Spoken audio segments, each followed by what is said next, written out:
August the 24th, Proverbs 22 and verse 28. Remove not the ancient landmarks which thy fathers have set. I was raised up on a farm. My dad was so good at farming, but I was really young and was not able to do very little during that first part of our family history. When I was a little older, my dad went into the timber business and purchased a sawmill. I was old enough to work then, so I was introduced to mules and some of the hardest work I ever did in my entire life. Dad used to say, "It'll make a man out of me," but little did I know he meant a dead man.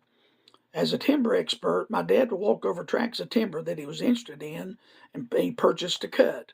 We'd walk following directions and markers and old maps to find the property lines.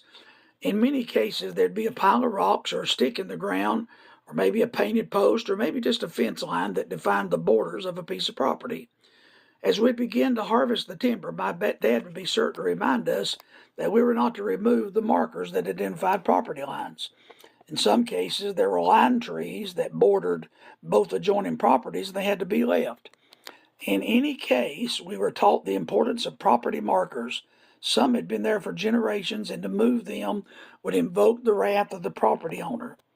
In our spiritual heritage, there have been some markers that's been placed in the church that identify who we are and what we stand for and cannot be removed. They testify to the work of God that's been established throughout many generations, and to move them is an attack on our heritage. Some today are removing our ancient landmarks. They're attacking our boundaries that defined us doctrinally.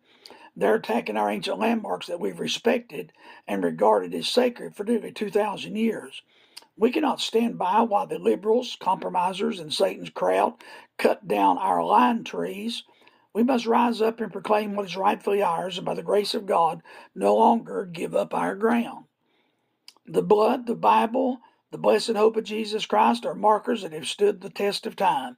Grace and faith and hope and peace, truth, prayer, the Bible, and access to the Father, and so many more of our precious treasures belong to us and our children and our children's children.